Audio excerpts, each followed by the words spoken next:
Assalamualaikum warahmatullahi wabarakatuh. Selamat pagi. Sebelumnya hari ini kita lakukan pembelajaran secara online ya, tidak bertatap muka seperti biasanya.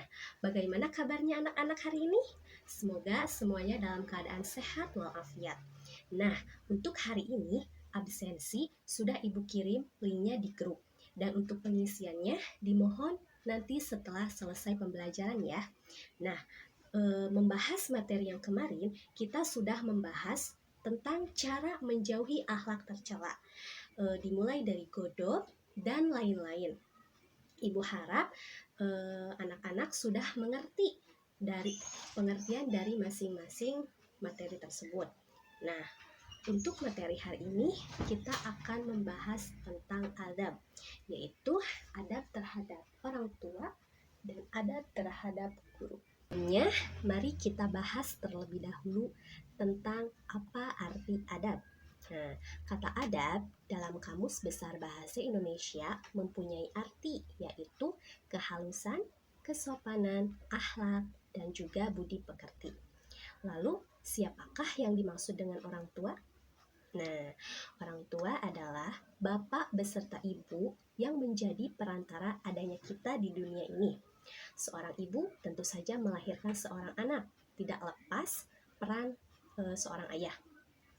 Semua manusia tentu saja dilahirkan melalui perantara keduanya, kecuali 3 orang, yaitu Nabi Adam, Siti Hawa, serta Nabi Isa alaihi salam. Tanpa keduanya, tentu saja keberadaan kita tidak akan ada di dunia ini. Demikianlah sunatullah yang terjadi di alam raya ini. Dari penjelasan tersebut, maka dapat disimpulkan pengertian dari adab kepada orang tua adalah berperilaku sopan dan baik, budi pekerti kepada orang tua. Baik itu dalam perbuatan maupun perkataan sehari-hari. Kewajiban berbakti kepada orang tua. Apa sih yang dimaksud dengan berbakti? Ya, berbakti adalah kata yang mencakup kebaikan dunia dan akhirat. Berbakti kepada kedua orang tua adalah dengan berbaik kepada keduanya, memenuhi hak-haknya, dan mentaati keduanya. Allah Subhanahu wa Ta'ala telah berfirman dalam Quran Surat Al-Isra ayat 23 yang berbunyi Bismillahirrahmanirrahim wabil walidaini ihsana, yang artinya dan berbuat baiklah kepada kedua orang tua. Hal ini menunjukkan bahwa akhlak menghormati orang tua adalah suatu hal yang sangat penting yang dianjurkan oleh Rasulullah Shallallahu Alaihi Wasallam kepada umatnya. Adapun akhlak anak terhadap orang tua adalah sayangilah, cintailah, hormatilah, patuhlah kepada keduanya, rendahkanlah dirimu, sopanlah kepadanya. Ketahuilah bahwa kita hidup bersama orang tua merupakan nikmat yang sangat luar biasa. Kalau orang tua kita sudah meninggal, alangkah sedihnya kita tidak bisa melihatnya. Selanjutnya, adapun contoh berbakti kepada orang tua. Yang pertama, memperhatikan apabila dinasehati.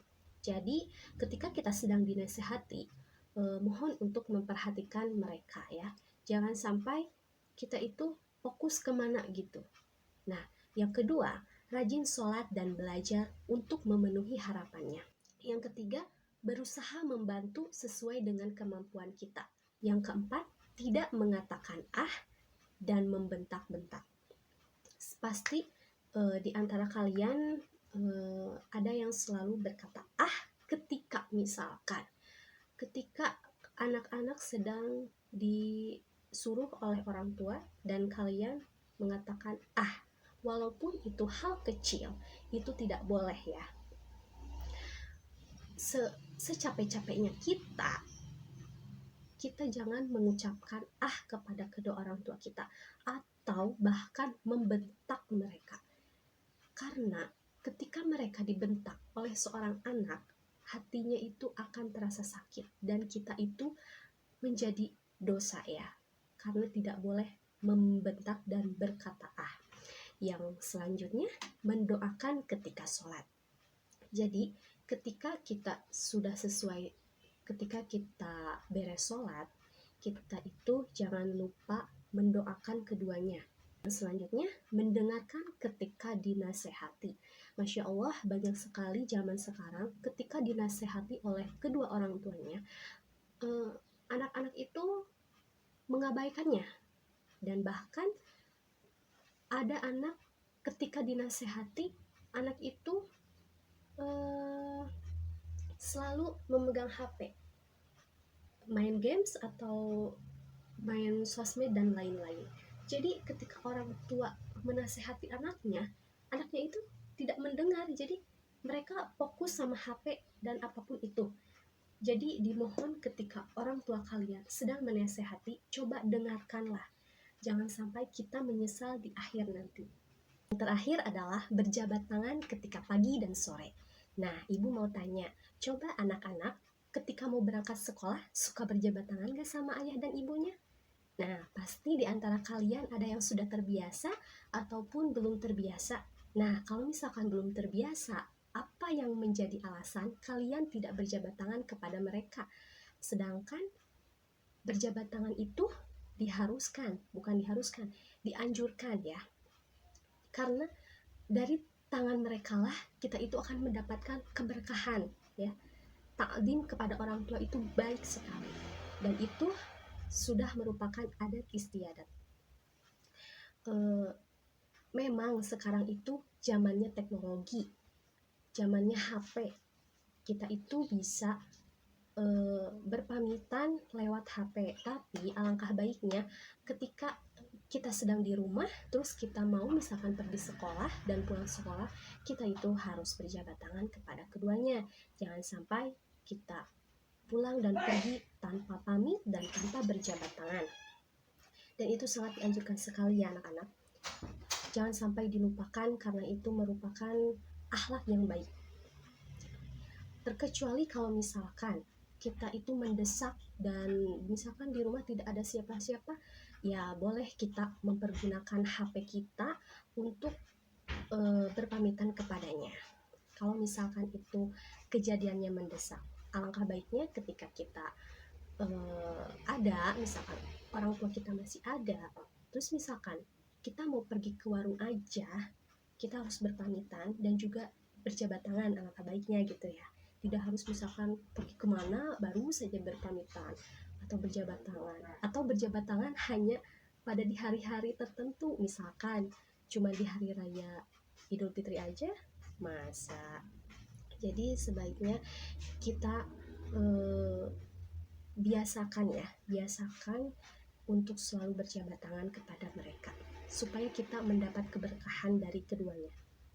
Nah, oke anak-anak, selanjutnya kita akan membahas tentang adab terhadap guru. Guru merupakan orang tua kedua kita. Merekalah yang berjasa dalam mendidik kita setelah orang tua. Ilmu yang kita peroleh saat ini tidak lepas dari peranan seorang guru. Seseorang dapat membedakan baik dan buruknya itu karena ilmu. Setelah hormat kepada kedua orang tua, setiap muslim wajib hormat dan menghargai gurunya, karena gurunya merupakan orang yang peranan sangat penting dalam mendidik kita. Oleh karena itu, sudah seharusnya seorang siswa menghargai dan menghormati gurunya. Orang yang berilmu tidaklah pandai begitu saja tanpa proses belajar. Proses belajar bisa dilakukan secara formal maupun non-formal. Proses belajar biasanya membutuhkan pembina yang biasa disebut guru, yang mempunyai andil besar dalam proses belajar. Guru akan membukakan pintu-pintu ilmu lain baginya, yang menunjukkan bila kita salah agar tidak tergelincir pada kekeliruan. Adapun cara yang dapat dilakukan untuk menghormati guru adalah yang pertama, mengucapkan salam saat bertemu dan menjawab salam ketika guru memberi salam. Jadi, dimanapun kita berada atau dimanapun kita bertemu sama guru kita, hendaklah kita mengucapkan salam, ataupun misalkan ibu guru kita yang mengucapkan salam kepada kita, hendaklah dijawab oleh kita. Karena itu merupakan hal yang sangat baik dan sangat bagus. Yang kedua, berbicara dengan santun, tidak berteriak-teriak dan memotong pembicaraannya.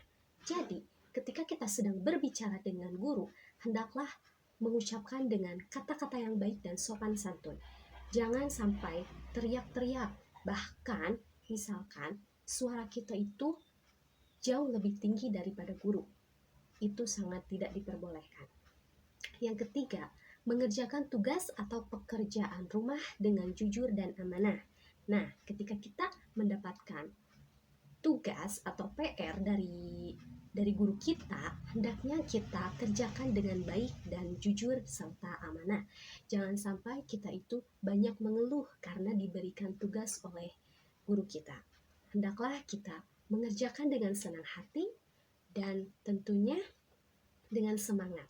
Yang keempat, memperhatikan penjelasan guru saat guru menjelaskan dan tidak mengganggu teman yang sedang memperhatikan penjelasan guru. Nah, ketika di kelas ataupun di mana aja ketika guru kita sedang menjelaskan atau menyampaikan materi, hendaknya kita itu memperhatikan.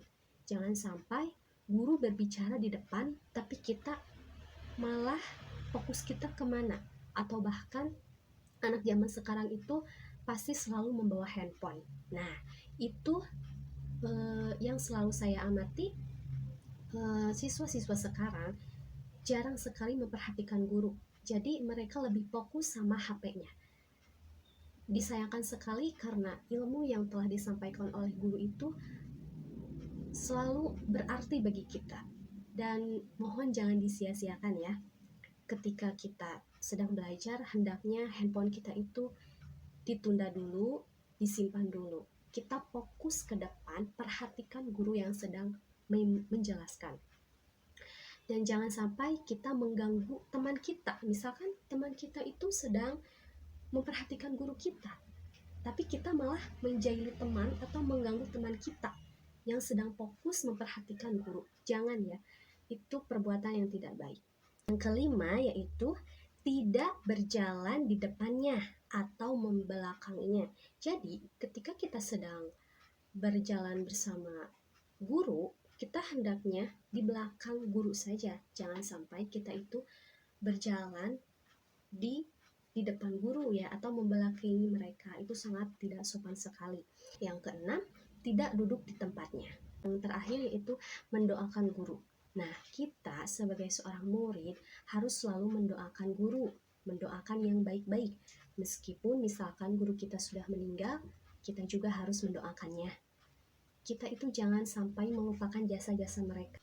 Selanjutnya, adapun manfaat, hormat, dan patuh kepada orang tua dan guru. Yang pertama, semakin mendekatkan diri kepada surga. Yang kedua, disayang Allah Subhanahu wa taala dan Rasulullah Shallallahu alaihi wasallam. Yang ketiga, dijauhkan dari api neraka. Yang keempat, dicintai dan disayangi orang tua dan guru. Yang kelima, menjadikan orang lain hormat. Dan yang terakhir, menumbuhkan kewibawaan. Nah, anak-anak, jadi kesimpulannya kita itu harus berbakti dan patuh serta menghormati terhadap orang tua dan juga guru kita. Nah, Ibu harap setelah anak-anak memperhatikan dari materi yang Ibu sampaikan, semoga anak-anak mampu memahami dan mempraktekkan apa yang telah Ibu sampaikan tadi. Jadi, jangan sampai anak-anak cuma tahu teori saja tanpa mempraktekannya dalam kehidupan sehari-hari. Mungkin itu saja yang dapat Ibu sampaikan dalam pertemuan ini. Sampai jumpa di pertemuan selanjutnya. Dan Ibu ingatkan, mohon anak-anak untuk tetap jaga kesehatan. Jika keluar rumah, mohon untuk memakai masker dan jaga jarak dan menghindari kerumunan. Karena di zaman ini kita itu harus menjaga kesehatan yang luar biasa. Dan mungkin itu saja yang dapat Ibu sampaikan. Kurang dan lebihnya mohon dimaafkan. Assalamualaikum warahmatullahi wabarakatuh.